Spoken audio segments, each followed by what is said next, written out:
friends. I need to take a break, come outside for a little bit. I'm not feeling the greatest today, so.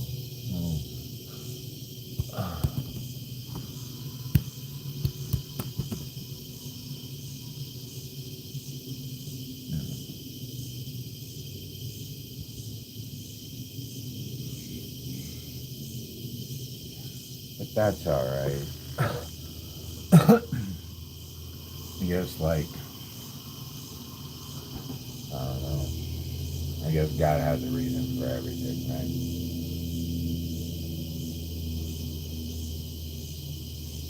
God works in mysterious ways.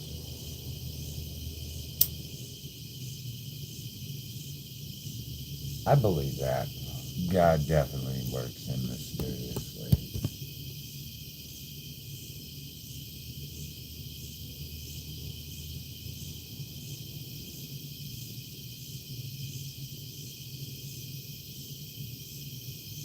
I've always realized that. Not everybody does. Trying to control fate is so stupid, in my opinion. You know why? Because I don't know. Do you already know what you're going to do with your life? Like, hmm? I mean, ultimately.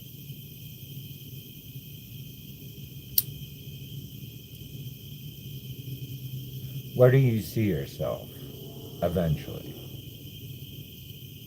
Hmm?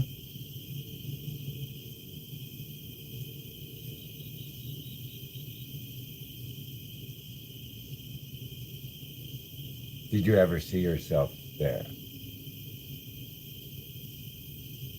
I don't know, doing whatever and such and fuck.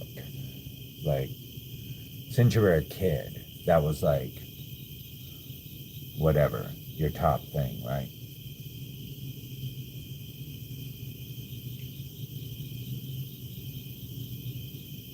So why did you have to worry about anything else?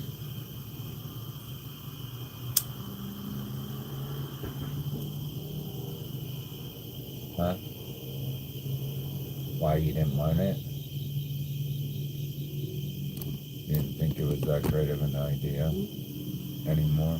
Like, it wasn't accessible in the amount of time you wanted it? You had to accelerate it? Why? Are you on that much borrowed time? Are you limited? I mean, you already know where you're going to head towards. Oh, no, that's just me, right? When I was a kid, right? I already knew. I wanted to have like a house, a car, some good food. Mm. I don't really care about clothes too much because, like, I like Walmart brand clothes that I can redesign myself. I'm kind of gay like that.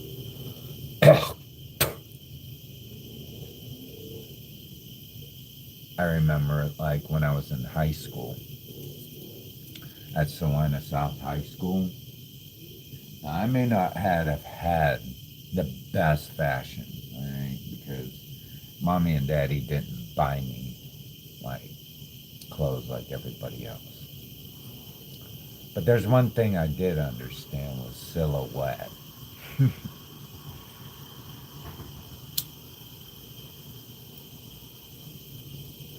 Yeah, remember I started cutting off my 70s polyester pants that I get at Goodwill at the knees. I guess that became like a street thing, right? Skaters. And then the Argyle socks. So, Argyle socks and knee length skater shorts.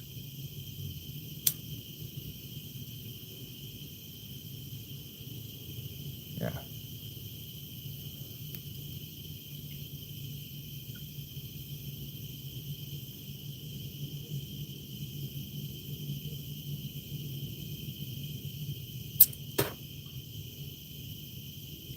if it caught on very much. I think it did. It was a hit trend in the 90s, wasn't it? Skater jean shorts cut off at the knees with argyle socks and skateboard. That was like the look, I think. Like I remember all the guys wearing that. Argyle socks with knee-length skateboard jeans.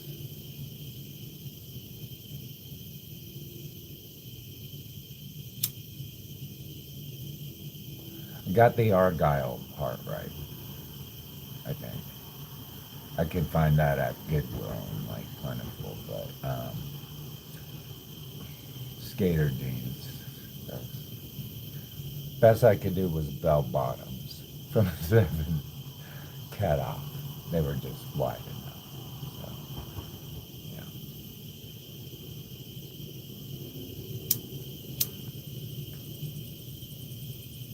Anyway.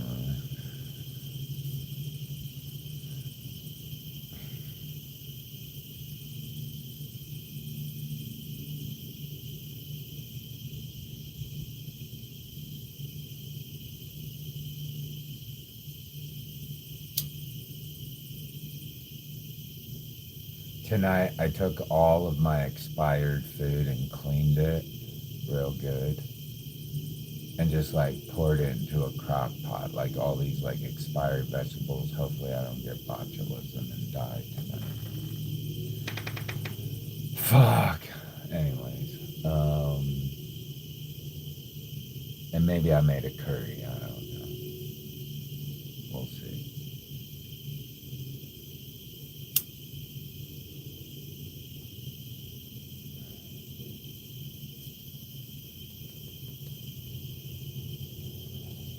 I don't think some people could do that.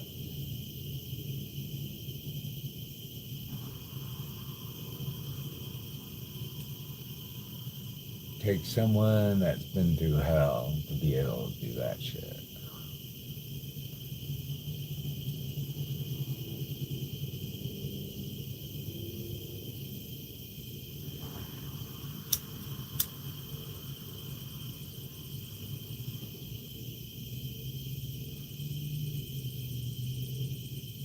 I bet a lot of people that are poor can do that all the time.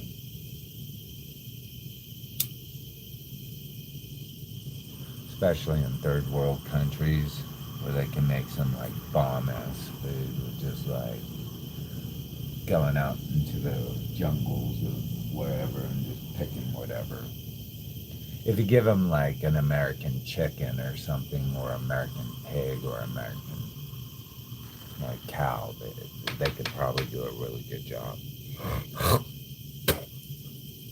But you know, they can still get those jungle flavor plants somewhere, I'm sure. You know, those spices and herbs that everybody loves. Back in that day, spice trade.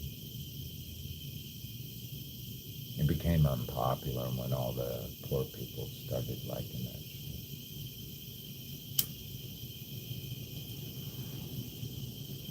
Chicken boiled in salt water became the new norm for the elites, I guess. Can't imagine that tastes well.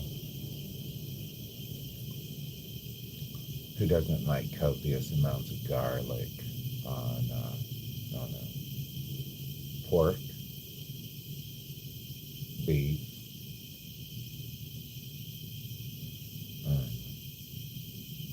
like crispy garlic. Imagine it's all crispy from being fried.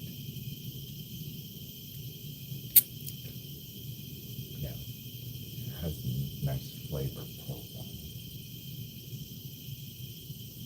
I don't know, I don't really like rich people food. It's bland and boring.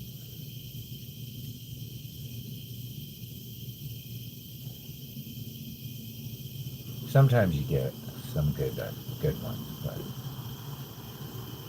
not always.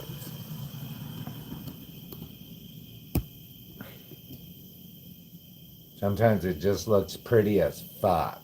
Alright, I'm gonna be like honest with you. Sometimes it just looks nice.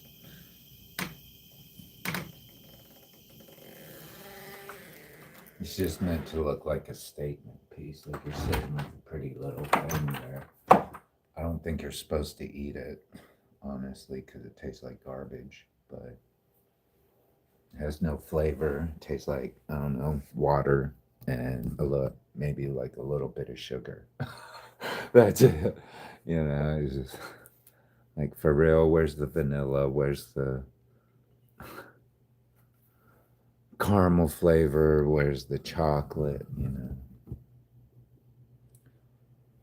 know, strawberry.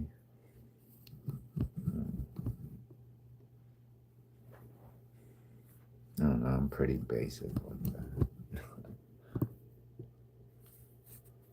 I just don't like water and sugar. Like, that's not my favorite type of dessert. Water, sugar. Sugar, water. They might throw in gelatin just to make it like stay together. But I don't know.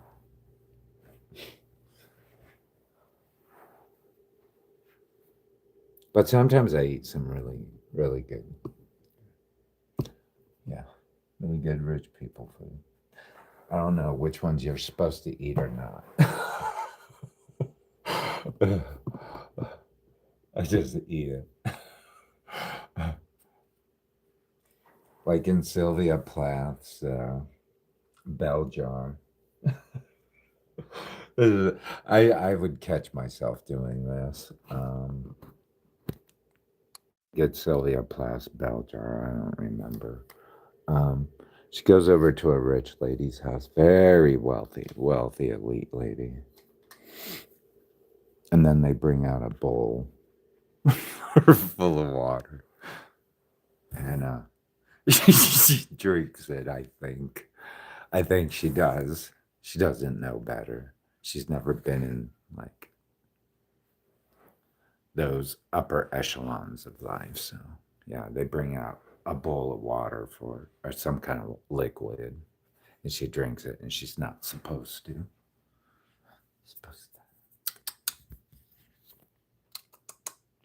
She found out later.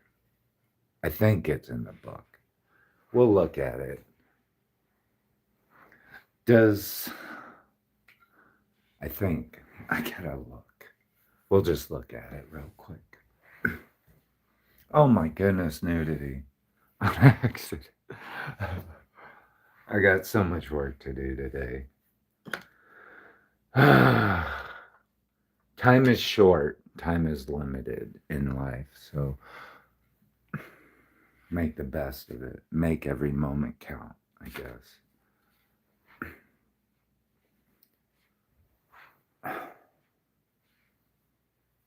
But anyway, Sylvia Plath, bell jar. Let's look at it. We can make fun of her. She's already gone. She's already written about it. It's comical, right? So she knew it would be funny in the end. So why would you put something like that in a book if you didn't think it was funny? So, and it wouldn't be timeless in some way, I think. So, yeah, Plath. I can't stick around for long because I have to pee. And being handicap has not helped the situation. So, Plath, bell jar,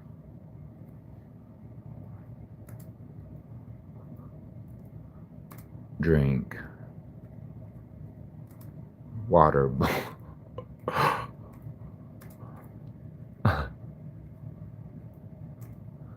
I swear to God, she did that. Yeah.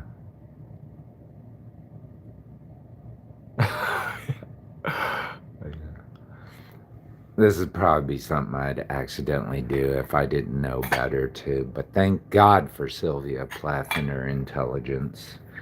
She warned us ahead of time about this, should we ever get in this position.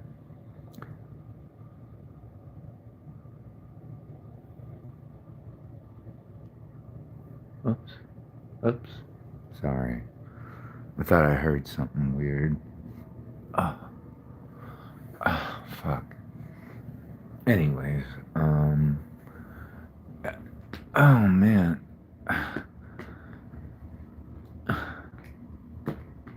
My back hurts, sorry.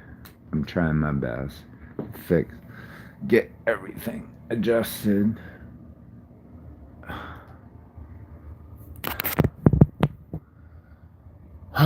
Exhaustion.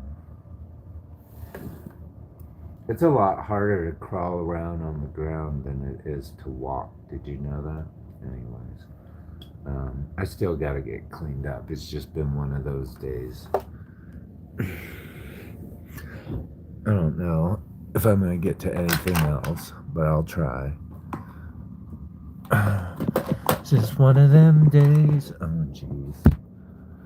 God has not made it an easy day for me. He says the struggle is real, my friend.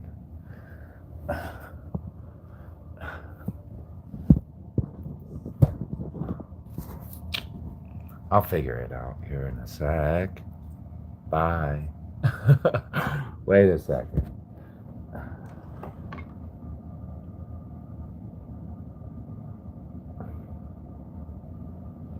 Gosh, I need to do laundry now.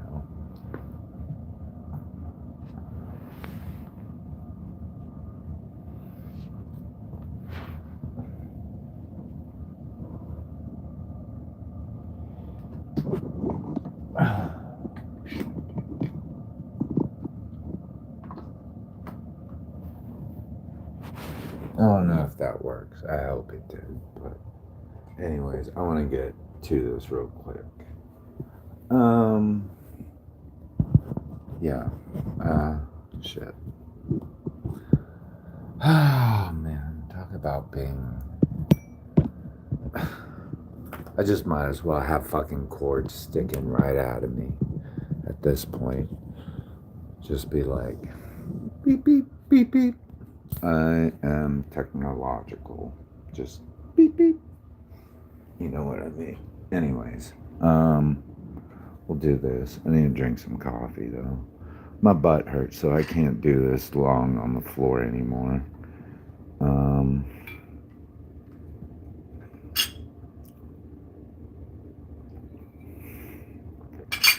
Where's that quote?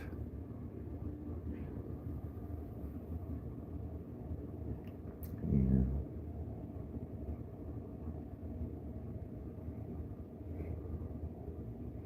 This is something I would probably do if I didn't know better. And given that Sylvia Plath was a lot more elite than I was. I mean, she went to upper echelon. I think she went to a, Ivy League school. So, you might need to know this information so you don't make a complete and total ass of yourself.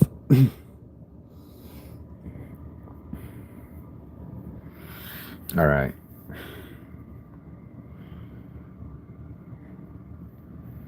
In the Bell Jar by Sylvia Plath, protagonist Esther Greenwood mistakenly drinks the water from a finger bowl filled with cherry blossoms at a home of her benefactress, Philomena Guinea.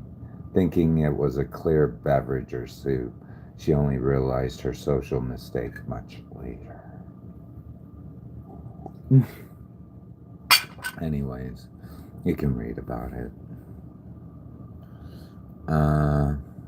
Here's a quote. The first time I saw a finger bowl was at the home of my benefactress. Does it say? Do I have to? All right. No. The water had a few cherry blossoms in it, And I thought it must be some clear sort of Japanese after dinner soup, and ate every bit of it, including the crisp little blossoms. So poetic, right? It's even poetic in itself. Obviously, the blossoms taste wonderful. They do. Can't imagine Japanese sakura blossoms not tasting good. Anyways, manipulation. In psychology and human behavior, manipulation is a hidden and unfair way of controlling or influencing someone else to get what you want, often at that person's expense. Instead of asking clearly and honestly, a manipulator uses tricks, guilt, or pressure to change how you think or act. Gaslighting, making you doubt your own memory, mind, or sanity. Guilt tripping, making you feel bad or responsible for things that are not your fault. Silent treatment, ignoring you or refusing to talk to punish you until you give in. Playing the victim, turning things around so that you feel like the bad guy even when you were hurt. Doubting yourself more than you used to. Feeling a constant sense of fear, obligation, or guilt around the person, walking on eggshells to avoid making the person upset. Okay. Psychological manipulation is a covert behavior used to control others for personal gain or power. While anyone can act manipulative, a chronic pattern is often linked to specific mental health conditions, particularly cluster B personality disorders like narcissistic, antisocial, and borderline personality disorder.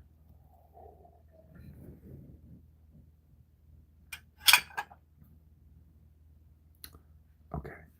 Well, apparently Salina is currently 72. All right. So, anyways, um, narcissistic person. We also know about that. We just read about it, but uses narcissistic personality disorder (NPT) uses manipulation like shaming or grandiosity to protect a fragile ego and maintain control.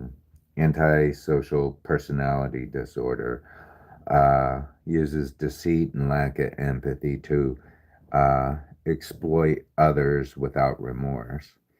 Borderline personality disorder sometimes uses indirect or impulsive behaviors like threat of abandonment or self harm to secure emotional validation and manage intense fears of rejection. Uh, okay. Chronic manipulation causes victims to experience anxiety, hypervigilance, and eroded self esteem. Okay, I need to get something to sit on. My butt hurts. Give me a sec. Jeez, tired of sitting like this. I don't know what's going on now with my body. Freaking like umbrella corporation shit.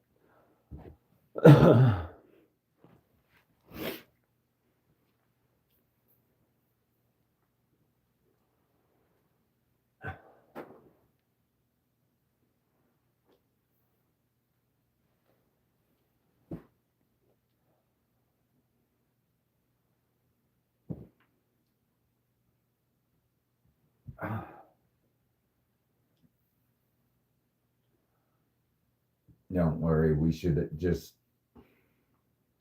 keep it trucking this way. It's better to know the end result, like the final end, not the contrived end,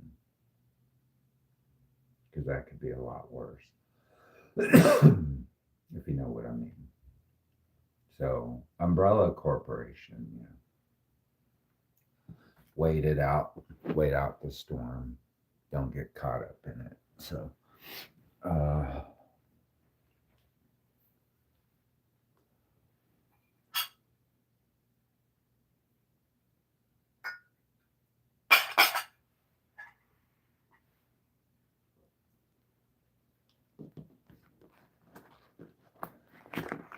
so we understand that manipulation is like a form of cluster B personality disorders, right? Right. So, yeah. Sorry, I had to get something to sit on.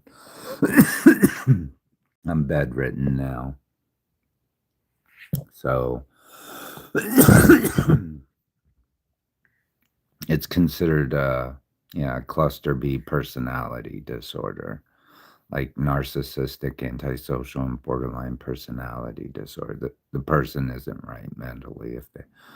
People who are overly fixated on the lives of others often do so out of a desire to distract from their own internal struggles, insecurities, or hidden flaws.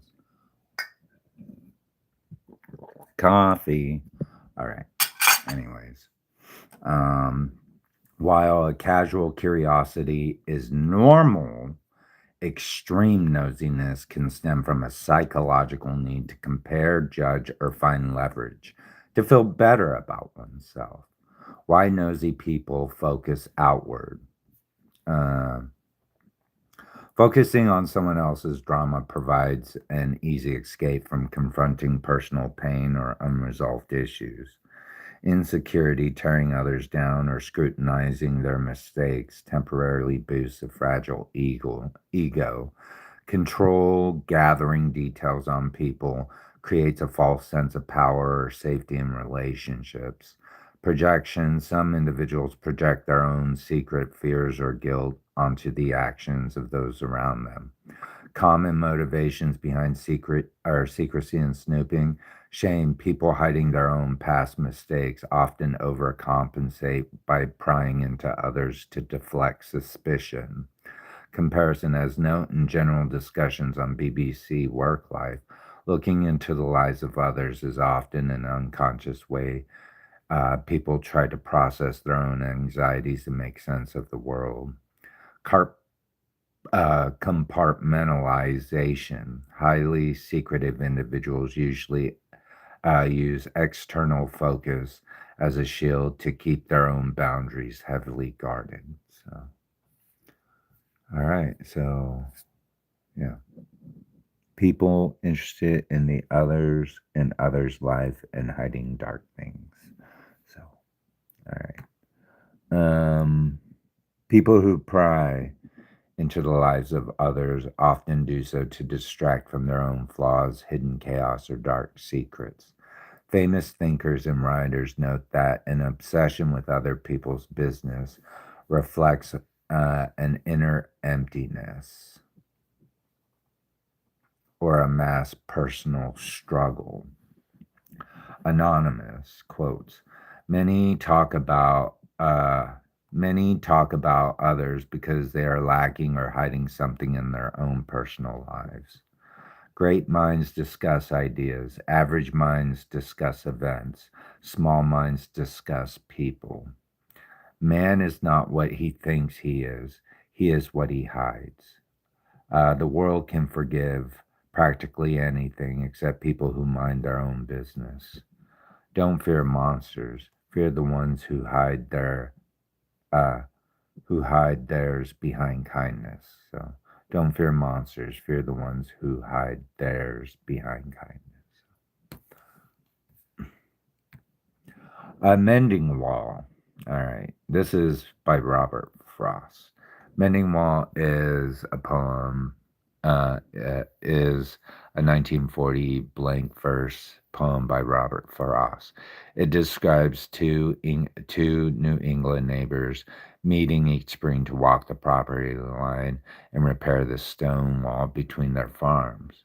While the speaker questions the need for barriers, since they grow different trees, the neighbor blindly repeats, good fences make good neighbors. So, Nature versus human barriers.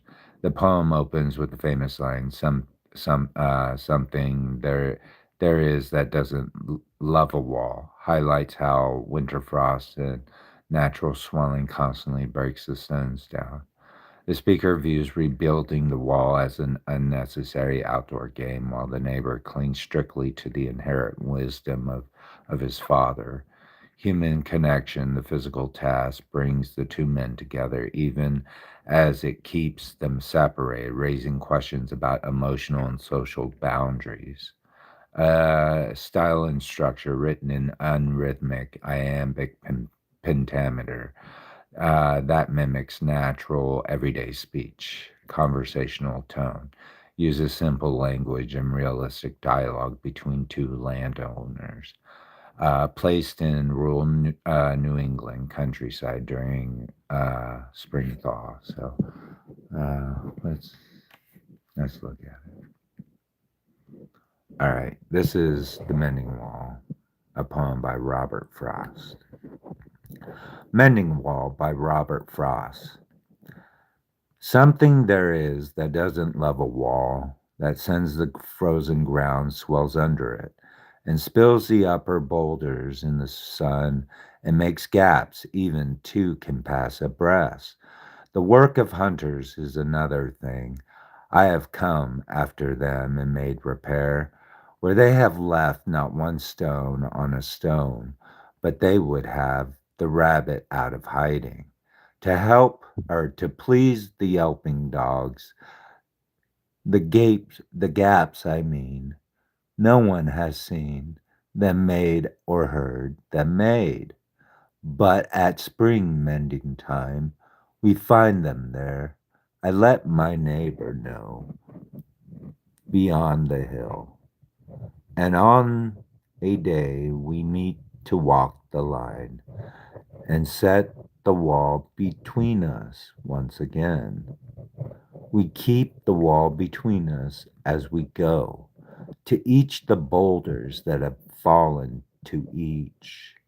And some are loaves and some so nearly balls. We have to use a spell. Oh boy. We have to use a spell to make them balance. Stay where you are until our backs are turned. We wear our fingers rough with handling them. Oh, just another kind of outdoor game. One on a side. It comes to little more. There where it is, we do not need the wall. He is a pine, and I am apple orchard. My apple trees will never get across and eat the cones under his pines. I tell him. He only says, good fences make good neighbors. Spring is the mischief in me, and I wonder if I could put a notion in his head. Where do they make good neighbors? Isn't it where there are cows? But there are no cows. Before I built the wall, I asked, I'm sorry, it's hard to read this. Wall, I'd asked to know what I was walling in or walling out, and to whom I was like to give offense. Something there is that doesn't love a wall. That once is down. I could say elves to him, but it's not elves exactly, and I'd rather he said it for himself. I see him there, bringing a stone, grasping firmly by the top, in each hand like an old stone savage armed. He moves in darkness, as it seems to me, not of woods only, and the shades of trees. He will not go behind his father's saying, and he likes having thought of it so well. He says again, good fences make good neighbors. So yeah, anyways. Uh That's The Mending Wall by Robert Frost. So, yeah, sometimes, yeah. Anyways, witch hunt in colonial America occurred from the 17th to the 18th century, driven by religious piety, social panic, and local fears. The most famous instance was the Salem witch trials in Massachusetts, but earlier outbreaks and trials also took place in Connecticut and Virginia. So, yeah, Joan Wright, a midwife, faced accusations of causing infant death and poor hunting results, marking an early recorded case. Connecticut, Elise Young of Windsor was hanged in Hartford, making her the first documented execution for witchcraft in the American colonies. Hartford, 1662, a localized panic led to several trials and four executions before authorities quieted the hysteria. Virginia, 1705 to 1730. Grace Sherwood was tried and convicted using a ducking test, representing the last major Southern witch trial pattern. The Salem crisis, the hysteria sparked in Salem Village, Massachusetts, when young girls fell ill and blamed local outcasts. The toll over 200 people were accused, 19 were hanged. One man, Giles Corey, was pressed to death for refusing to plead, and several died in jail. The aftermath, public remorse followed quickly. Judges and jurors issued formal apologies, and the colony later deemed the trials unlawful. So apparently, yeah, a bunch of bitches had everyone killed in the end. In folklore, mythology, and fantasy, fiction. Ah, all right. In folklore, I'm sorry, I have to sit up.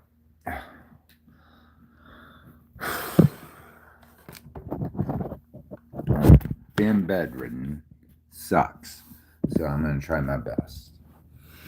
I can't find my extension cord. It's an orange extension cord. I've had it for years. Can't find it. All of a sudden, I bought it because it reminded me of my dad's extension cord that I used to have to use and learn how to tie up just right for him. So, yeah. Make sure it was, it wasn't all janktified and make sure it was all wound up right, so that it wasn't like knotted like a freaking piece of yarn. So I already knew how to. It was. I liked it. It was a good extension cord. If I can find it, hopefully I find it. I don't know where it went. It's orange. It's like I don't know, like 300 feet. It's like a huge industrial one. So, like I don't know, outdoor. I can't find it. I'm like all ganktified trying to do this stuff. Anyways, in folklore, mythology, and fantasy fiction, crippling a witch or stripping away her magical powers is achieved using traditional physical and spiritual constraints. Unlike standard monsters, witches are bound by specific laws of magic, materials, and symbolic counter. Cold iron, forcing a witch into iron restraints or piercing her garments with iron pins, bleeds away her magical strength and prevents her from casting spells. Salt, throwing salt directly onto a witch washes her floors with salt water or creating a salt barrier completely neutralizes malicious energies.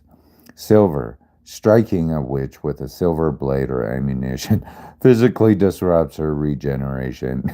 Oh my God. Talk about crazy shit. All right, this is getting crazy. I can't go into this. It's already making me sick to my stomach.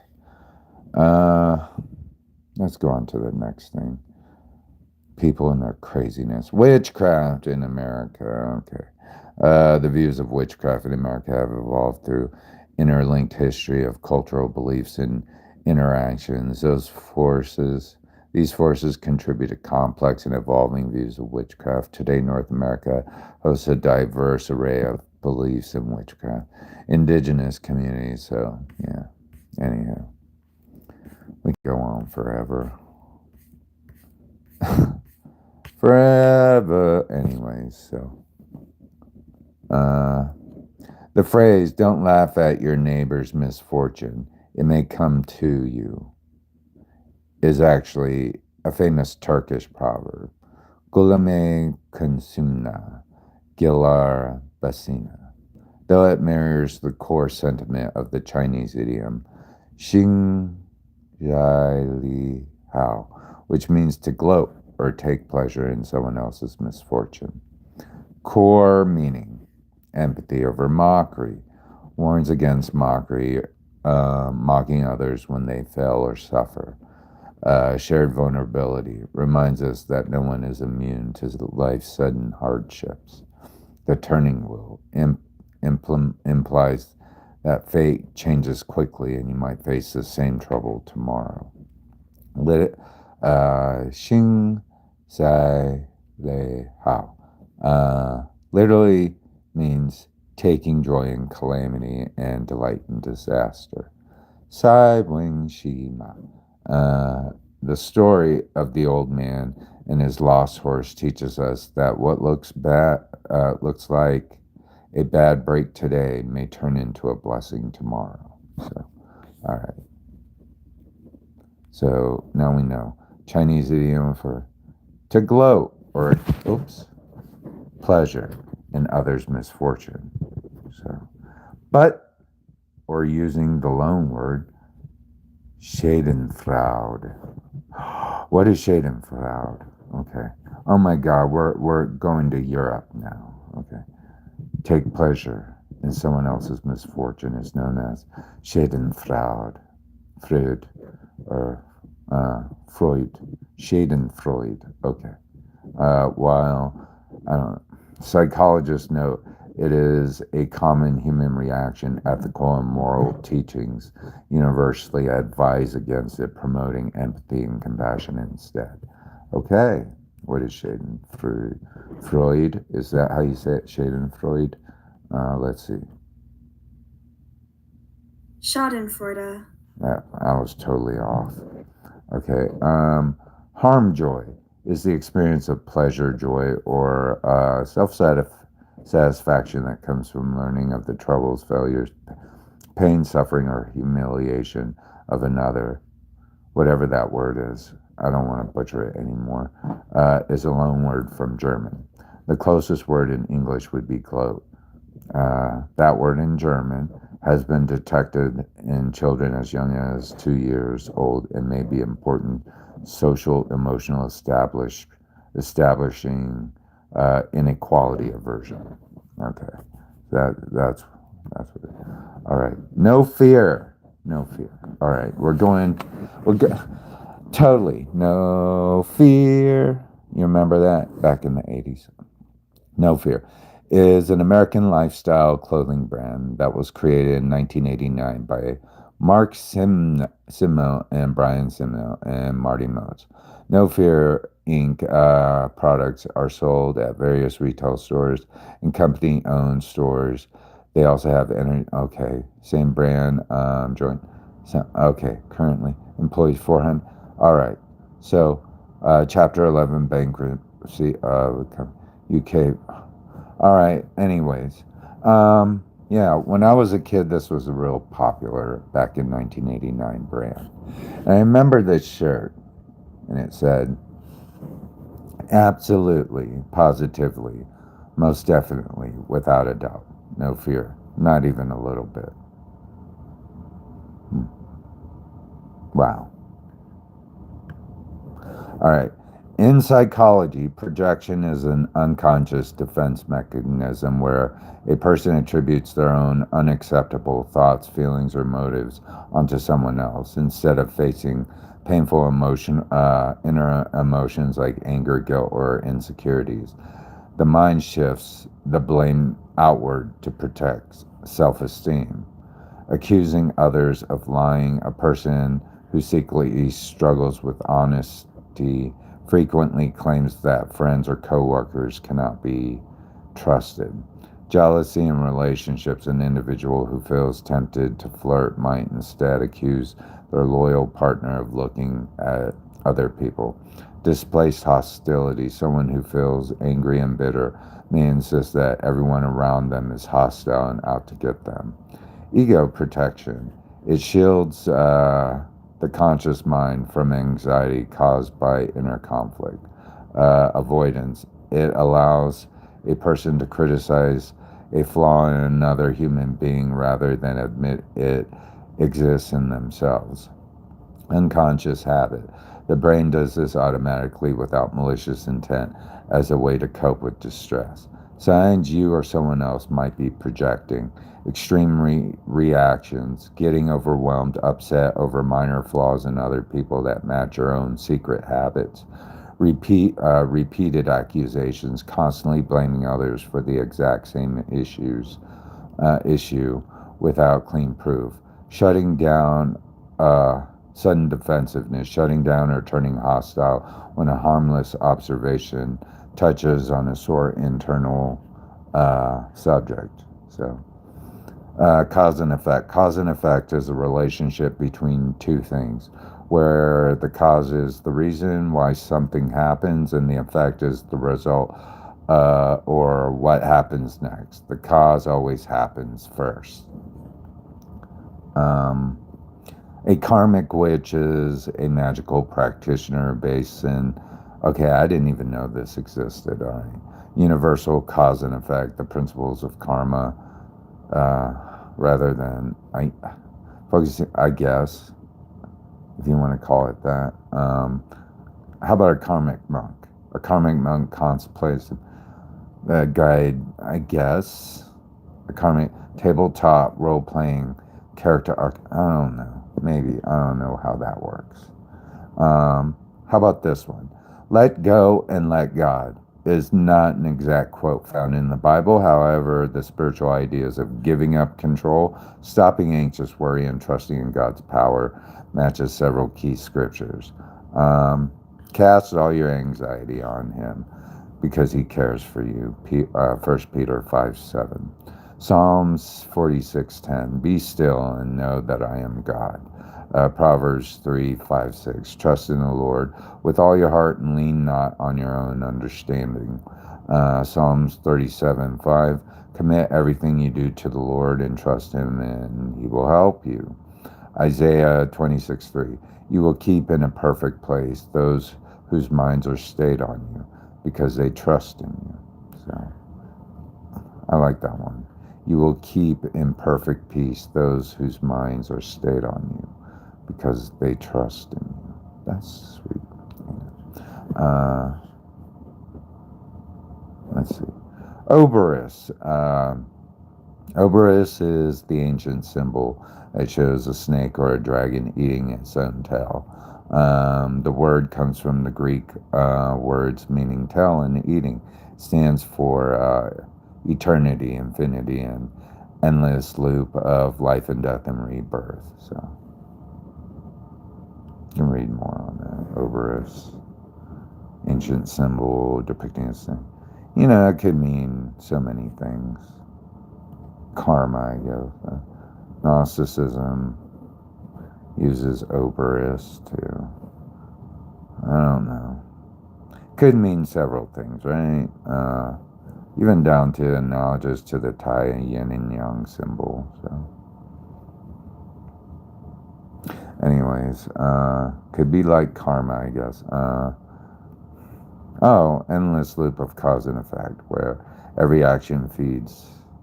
All right. The Oberus, the ancient symbol of a snake or a dragon eating its own tail, visually depicts the cyclical nature of existence, eternity, and continuous renewal.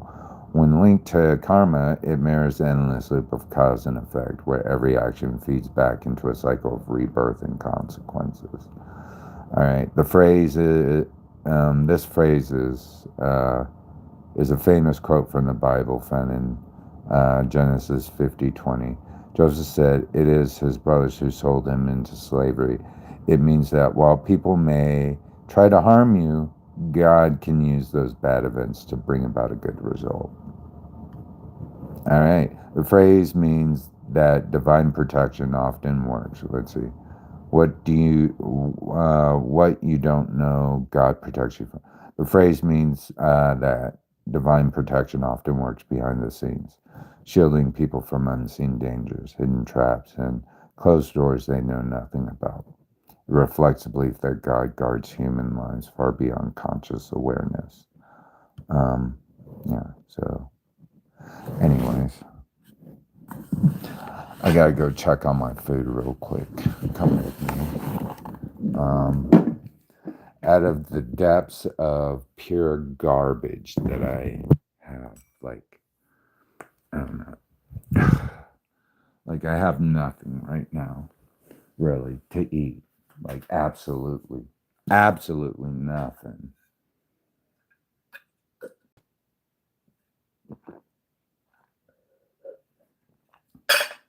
Like, my ass is starving. I don't know how, like, I don't have anything but, like, expired shit. Like, everything's expired. So, yeah. Everything's expired, so.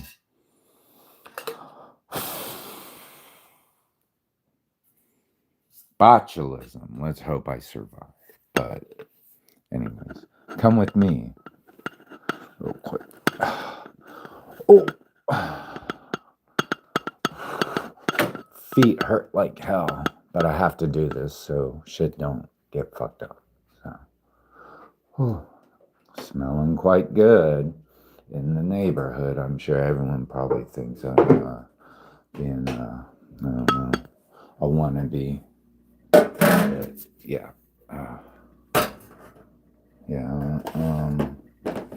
Who the hell does this guy think he is, right? Taking expired food. And, I don't know, trying to make, let's see, a curry with it. Does it look like a curry on it? It's pretty hot. A lot of oil in it. Let's let it cool down, like come down. Just a vegetable curry I made.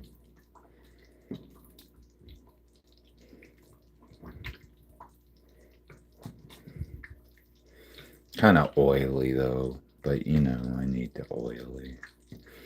The thing is the oil separated. Do you see how it's separating? I learned that when you cook, you want the oil to separate like that.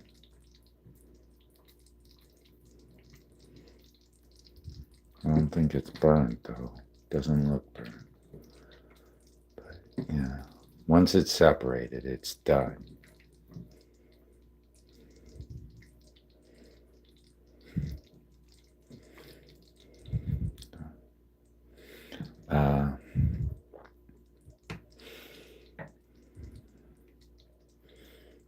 So I made that with just and this is the rice I made for it. So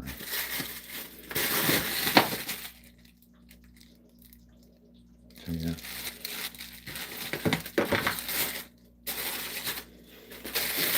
Nothing but expired food that I have. Just pour that on there, you know, I guess. Smells divine, in my opinion. All kind of just canned vegetables in there, and herbs, and, or not herbs, spices. So, anyways, I gotta clean that up. It's vegetarian. Definitely vegetarian, so Undoubtedly, hands down vegetarian. I think. I just use some, I don't know, kind of like dairy powder in it to give it a, I don't know, kind of a creaminess, I guess. But Kraft mac and cheese. And a whole lot of hot peppers and cumin and curry powder. Boy, did I use a lot of curry powder.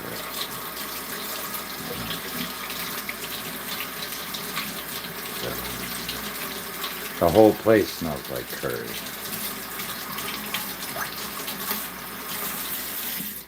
Anyways, curry.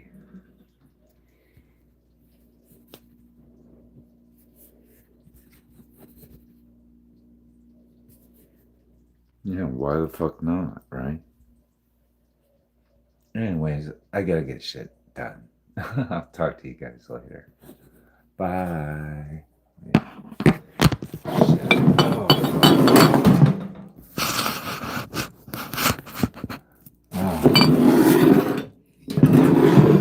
Everything's fucking in.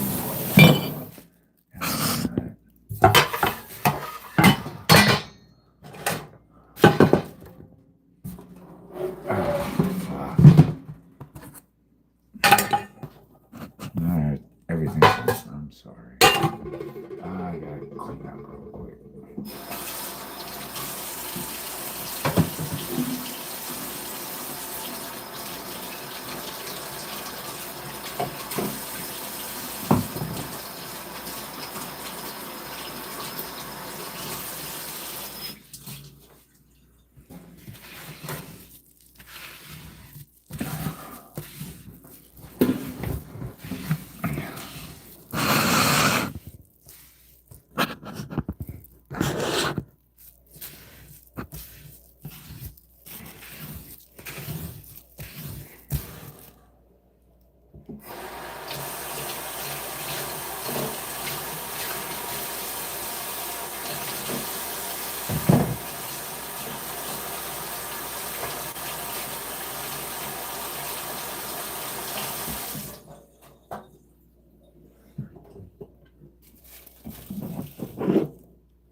Oh man, everything's so dirty over here.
I can't really do much anymore. I don't know if I can clean everything out of here. I don't know what's been, what's where or what have you. I don't know. Fuck if I know what that is. I can't get up in there. I'm fucking retarded. I don't know what to do.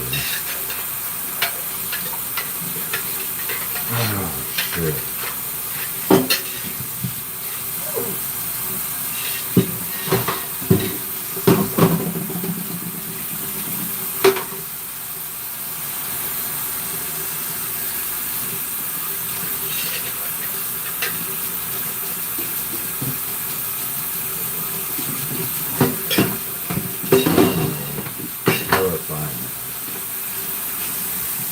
I get that shit.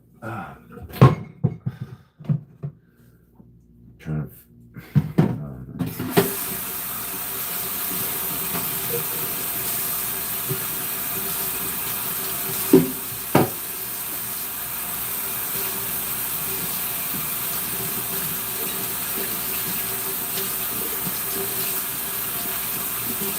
Can't imagine whatever else. Fucking fine. Whatever else I need to look through and find.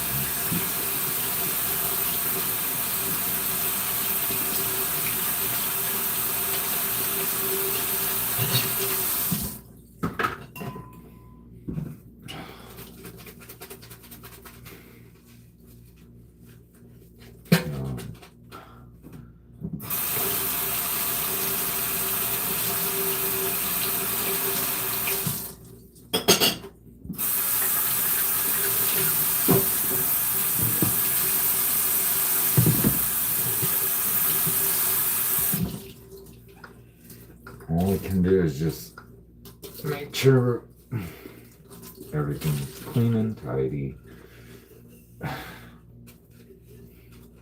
So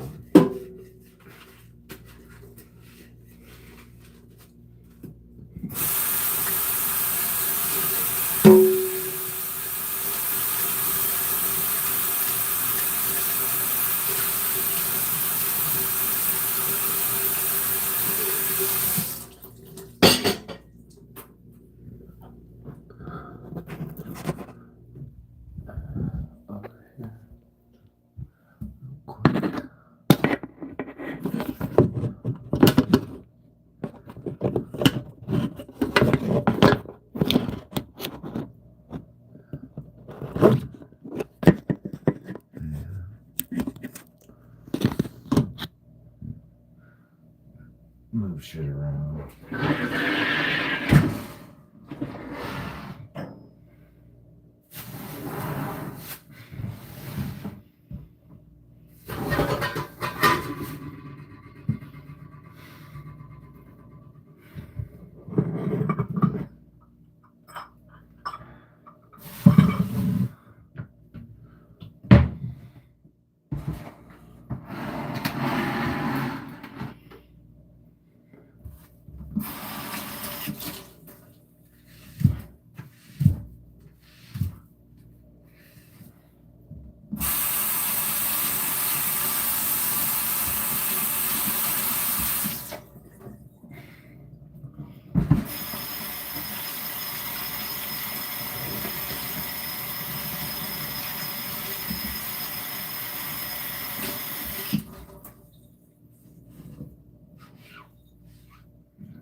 Move this back over here real quick because this part is clean now.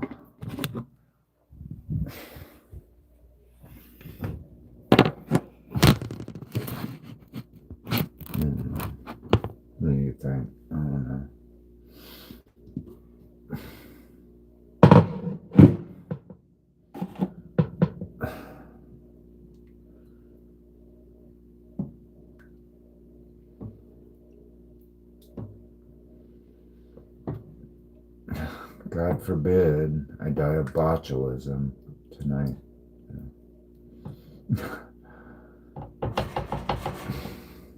I guess that's better, right? That's how Buddha died, I think. Botulism. I think. I don't know.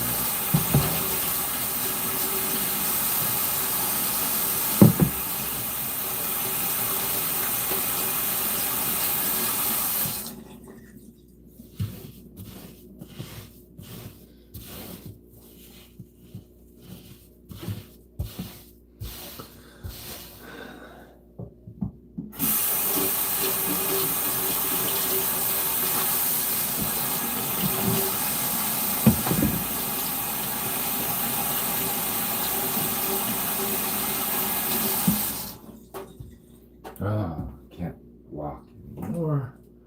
Oh, fuck. All right, kids, I gotta sign off. I have to use the bathroom. I didn't want shit to burn. Bye.